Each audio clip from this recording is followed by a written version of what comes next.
This is not a good day mga idol, dahil meron tayong binabantayang super typhoon ngayon na bagyong Uwan. So andito tayo ngayon sa may gilid ng ilog mga idol. Ayan, binabantayan natin ang elevation ng tubig kung ito ay tataas.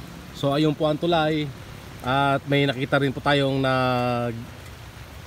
kakarawas ng tricycle doon mga idol.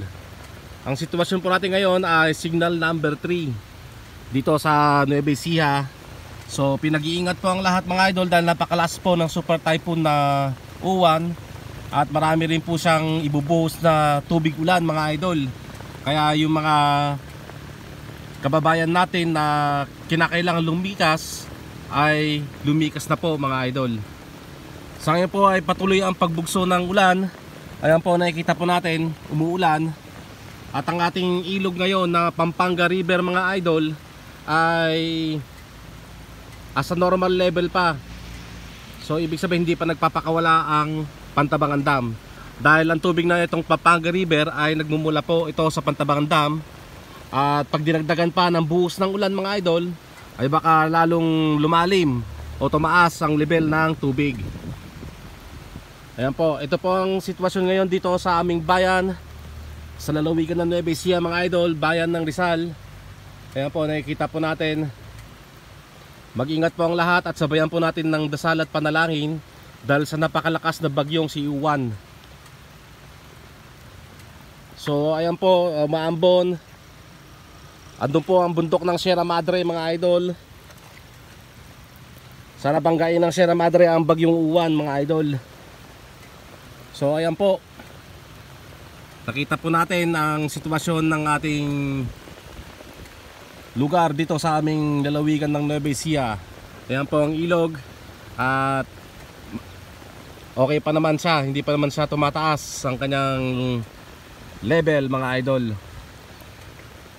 Ayan, sama-sama po tayong manalangin na naway humina ang bagyong Uwan, dahil napakalakas po talaga ng bagyong Uwan. Halos buong bansa ay sakop ng kanyang lawak mga idol.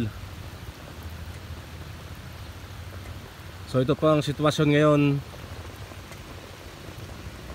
as of ngayong oras na ito mga idol. Upload ko rin kaagad. Ang tama po daw ng bagyo, landfall niya ay mamaya parawatang 8 PM. Pero ngayon po ay alapang alas 10 ng umaga ay ramdam na po dito ang kanyang ulan at ang kanyang maraming tubig na binubuhos mga idol. So ating pong i-monitor mga idol ang level ng tubig. Ayan. Sa mga kinakailangan lumikas ay lumikas na po upang maiwasan po natin ang mabaha mga idol o mabiktima ng baha. At sa mga yung may mga babagsak na mga puno o mga gusali ay maaari rin po kayong lumayo sa mga lugar na yon mga idol. So sa ngayon, yan po muna ang ating update ngayon dito sa super typhoon na Uwan. Ayan po. So mag-update din po ulit tayo maya ng konti. Sa ngayon, ito lang po muna ang ating update. Ayan. Ayos pa naman po ang level ng tubig. Hindi pa po siya tumataas. Sana wag nang tumaas mga idol. Ayan. Sana po ay humina na ang bagyong Uwan, at sabay-sabay po tayong manalangin na sana po ay wag mabiktima o masalanta ang ating mga kababayan na kung saan nakataas ng mataas na signal number 4 or number 5 o number 3 ng mga lugar mga idol. Kaya mag-ingat-ingat po tayo mga idol. Keep safe everyone. God bless everyone. Pagpalain tayo ng Panginoon. Sana humina na ang bagyong Uwan. Ayan po ang tulay from Rizal Nueva Ecija to Bungabon. Alright.